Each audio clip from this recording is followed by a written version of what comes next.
We're going to be talking about derivatives from tables and graphs. So the big thing about these is we call them kind of symbolic derivatives, or derivatives using functions instead of necessarily specific values for those functions, like 2x plus 4, but we're going to represent 2x plus 4 with f, something like that. Okay, so the biggest thing with finding derivatives from a table or finding derivatives from a graph is we're going to treat f, g, h, all these different variables that represent a function. We're going to treat them as like a whole function, just like we do with those derivative rules. Okay, so it's a little bit weird to get used to at first, but once you kind of get the hang of it, it's really not too bad. Okay, so let f of x, f prime of x, g prime of x be differentiable functions whose values are given in the table below.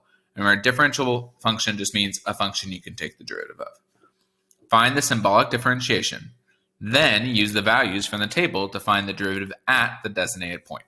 So let's look at our very first question. So number one, we want to find the derivative of the function f plus the function g. Okay, so remember, f and g are like separate functions. I'm not going to be necessarily applying like the power rule or all these crazy things to like f or to g, but I am going to treat it as it's a whole function that I'm finding the derivative of. So the derivative of f would be equal to f prime. Then by the sum and difference rule, the plus or the negative, okay, in this case, the addition sign just stays the same. Okay, and then the derivative of g, just like the derivative of f, would be just g prime. Okay, so f prime plus g prime is equal to my derivative. Okay, so now I want to find the derivative at x is equal to 1. So I'm going to go up to my graph.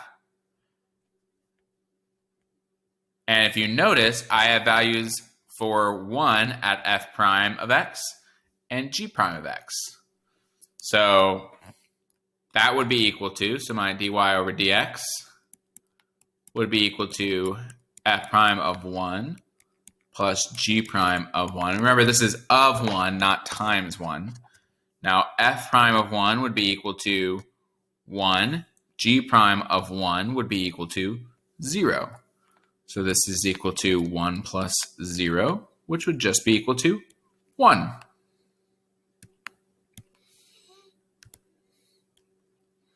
So the key thing here, we're going to find the derivative of the functions, and then we're just going to pull the values from the table. That's the big thing. There's really two parts to finding derivatives with a table or with a graph. It's doing what we call the symbolic differentiation first, and then pulling the values we need from the table. So being able to read that table correctly is very important. So let's look at our next one. So number 2, we have d dx of f over g at x is equal to negative 1. So finding the derivative of f divided by g, this is now a quotient rule. So I'm going to do my quotient rule for derivatives. So the derivative of f would be f prime. Derivative of g would be g prime. And then because it's a quotient rule, I'm going to cross multiply, making sure that I do low times derivative of the high first. So dy over dx is equal to low, so g times derivative of the high, f prime minus high, f times derivative of the low, g prime, all over low squared, so g squared. Okay, so that is my symbolic differentiation. Now I'm going to pull all those values out of my table. So dy over dx is equal to g of negative 1, f prime of negative 1, minus f of negative 1, g prime of negative 1, all over g of negative 1 squared. So pulling all those numbers out of the value, or out of the table, sorry, values out of the table, g of negative 1, so g of negative 1 would be equal to 2. F prime of negative 1 would be equal to 3. Minus f of negative 1 would be equal to negative 1. And g prime of negative 1 would be equal to 6.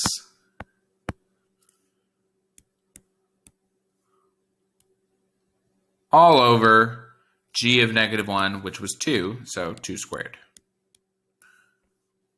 And that would be equal to 2 times 3 is 6, plus 6 over 4, so 12 over 4, which equals 3. So as you can see, as it becomes a little bit more difficult of a function, so in this case, our quotient rule, it's going to become a little bit more, more numbers being pulled from the table, but still the same idea. We find that symbolic differentiation first, and then we just pull all those numbers from the table. Okay, so number 3, we have f times g. So f divided by was quotient, f times is product. So f times g, dy over dx, is equal to our original times derivative of the other one, plus other one times derivative of the original.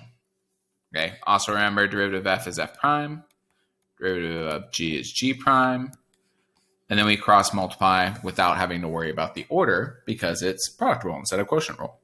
Okay, so now this time, and I'm going to go a little shorter because, hopefully you kind of get what I'm doing here by plugging in the numbers. So I'm just going to pull the numbers straight through. So we're finding all of these at 0. So f of 0 would be equal to 3. G prime of 0 would be equal to 3. Plus g of 0 would be equal to 1. F prime of 0 is equal to negative 4. So 3 times 3 is 9. 1 times negative 4 is negative 4. So that would be equal to 5. Okay, so last but not least, is number 4, d dx of g squared at x is equal to 2. Okay, now this one can be a little bit tricky. Okay, and the reason why it's tricky is because when you first look at it, you're probably like, oh, well, that's just power rule, Mr. Arbone. That would be equal to 2g. Yes, but is g a function? And the answer is correct. G of x is a function. So this is technically d dx of, think about it like this, g of x squared. Okay, so now that you see it like that, hopefully it should make a little bit more sense that this is not just power rule, but this is actually chain rule, because g of x is representing a whole function. So it's a function within a function, x squared being the outside function, g of x being the inside function. So when I derive it, dy over dx is equal to 2 comes down, inside g of x stays the same, reduces by 1 to 1, and then I multiply by the derivative of the inside, which would be g prime of x. Okay, so that's tricky. Okay, that is one that they're going to try and trick you on, and that most people are going to miss because they're not going to think of g as a function. They're going to think of it as a variable and just treat it like a power rule. But remember, since g is a function, it is a function without function, which makes it our chain rule instead of just our power rule. Okay, so from here, now I can plug in my numbers again. So 2 times g of 2, g of 2 would be negative 2, times g prime of 2, which is equal to negative 1, which would be equal to negative times a negative, 2 times 2 times 1 is positive 4. Okay, so that really is our table derivatives. Not too crazy. Okay, now over here on the right, we're going to kind of do a practice problem. This is a real pulled AP exam question. First thing I want you to do, I accidentally put D on here. You can't actually do D yet. Okay, we're going to learn how to do D in like a week or so, but we can't do it today. So just erase D real quick. It's not important because we can't do it. So not that it's not important. It will be important. We just can't do it today. So it's not important today. Okay. Second thing, the new piece that's added on this AP question is I gave you a graph. Okay. Now, a graph is very much just like a table. Okay. It's a graph that gives us y values at x values. So just like I could pull out x, y from the table, from a graph, I can pull out x, y. The other thing from a graph is that notice how they gave us a nice, kind of a weird graph, but notice how everything's nice straight lines. So if I needed to find the slope anywhere on that graph, you could definitely find that slope, right? Because of the nice straight lines. So they did that so that not only can you pull the y values from that graph of h, but you could pull the derivatives of h from that graph of h by finding the slope along any of these nice straight lines. Okay, but let's go ahead and read through the question. We'll get to h in the graph when we get to h in the graph. Okay, so let f be the function defined by f of x is equal to cosine of 2x plus e to the sine x. Let g be a differentiable function. The table above gives values of g and its derivative g prime at selected values of x. Let h be the function whose graph, consisting of 5 line segments, is shown in the figure above. So they set us up on 3 different functions. F, they've given us the equation for. G, they've given us a table of values. And h, they've given us a graph of the function. So 3 different representations of a function and possibly its derivative. So they're kind of trying all of your different skills in here. So it's a really, not actually too hard of a question, but a really good question that tests a lot of what you know about derivatives. Okay, so first, part A, we want to find the slope of the line tangent to the graph of f at x equals pi. So remember, what equation gives us slope? The equation that gives us slope is the derivative. So I just need to find the derivative of x, and then I'm going to plug in pi to find the derivative at pi. So f prime of x, this one's nice. It's not a table or a graph derivative. They actually gave us a function. Oop. Letters are way too big. Switch back to 0.5. Okay, so f prime of x is equal to, okay, so our first piece, cosine of 2x, that is a chain rule. So outside changes, so negative sign. Inside stays the same, 2x, and then I multiply by the derivative of the inside, so I get times 2. Okay, then my second piece, e to the sine x, once again a chain rule, plus sign stays the same. E to the sine of x stays the same, e to the u's derivative is e to the u, but then times u prime. So I have to multiply by the derivative of sine of x, which would be cosine of x. Okay. Then I need to evaluate it at pi. So f prime of pi is equal to negative 2 sine of 2 pi plus e sine of pi times cosine of pi. Okay, now this looks gross, but we're actually going to get some nice little cancellations here and there. Okay, so first off, sine of 2 pi, that's just 0. So this whole first thing, 0. Okay. E to the sine pi is also 0, which means this whole piece here, e to the 0 is just 1. Then cosine of pi would be equal to negative 1. Okay. So let's kind of do our math here. 0 plus 1 times negative 1 would be just negative 1. So f prime of pi would be equal to negative 1. Okay, so just as a recap, we derived our function, and then we plugged in our value to get our slope at that specific point. Okay, because the derivative is a function that gives us slope anywhere along the graph. Okay, B, let k be the function be defined. Man, they're giving us more functions. Okay, but let k be the function defined by k of x is equal to h of f of x. Find k prime of pi. Okay, so once again, we're going to be finding a derivative, and we're going to be plugging a value in for that derivative.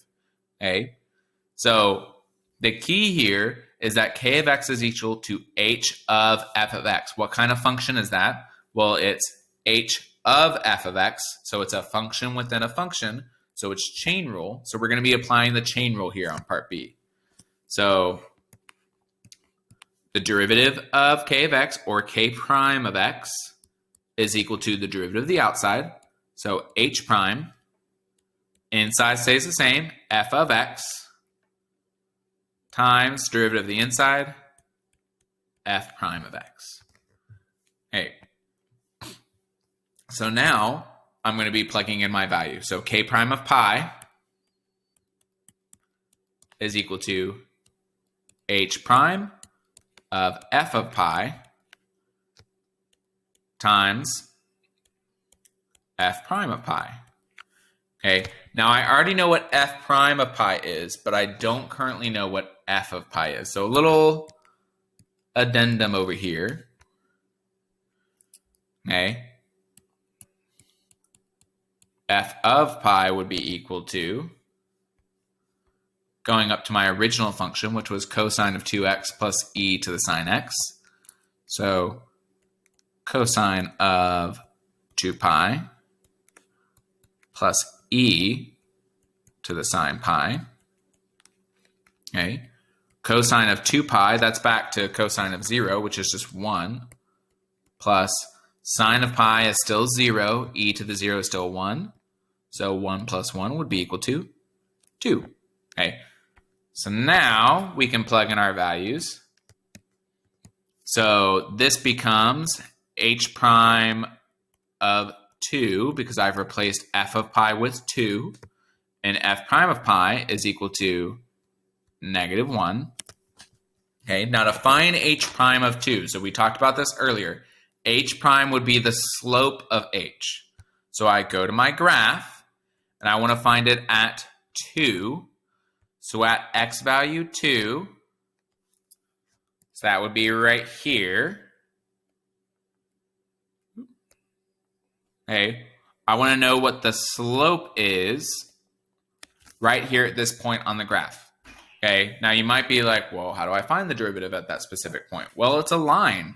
Okay, how do we find the derivative of a line? Well, it's rise over run. So I would have to go down 1 to the right by 3.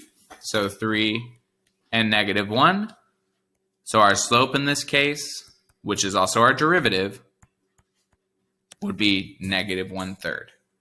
Okay. Now the reason why I could find the slope over that entire line segment instead of just focusing on the slope at 2 is because that entire line segment, as it is, it's a line, would have the same slope everywhere. So I can find the slope of the whole line segment, and that would also be the slope at 2. Okay. So finishing it out by plugging in -1/3 times -1.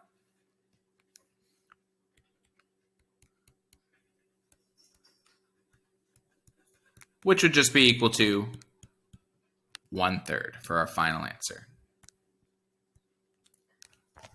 Okay. So once again, derived our function, then plugged in our values, and we just, we pulled our values from anywhere we need to. So f of pi we had to find from our original function. F prime of pi we found back in part A. And then when we simplified, we got h prime of 2. H is a graph, so to find the derivative, I had to find the slope of h. So that's why we did our rise over run to find the slope at 2, which would be the slope of that line. Okay. Last but not least, let's look at part C. So part C, let m be the function defined by m of x is equal to g of -2x times h of x. Okay, and we want to find m prime of 2. So our m function, we want to find m prime of 2. So our m of x, we're going to find the derivative of, and it's g of -2x times h of x. Okay, so first thing you should notice, it's a product rule. Okay, so let's kind of zoom in a bit. And we're going to find our derivative of each of these functions. So the derivative of g of -2x. Okay, well that's g of -2x, which is its own function, specifically a function that's more than just x. So that's going to be a chain rule. So this would be equal to g prime -2x times -2, which would be the derivative of the inside. Derivative of h of x would be equal to just h prime of x. So notice I did my product rule first because the product rule is the first derivative I ran into. And then in deriving one piece of my product rule, I had to apply the chain rule.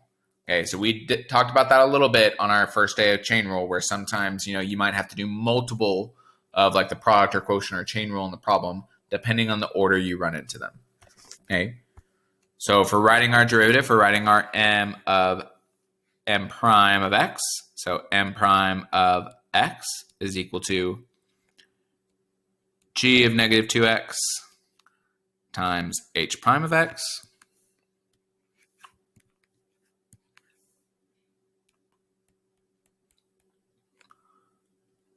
And I'm going to do minus because we're multiplying by a negative 2. So minus 2g prime of negative 2x h of x.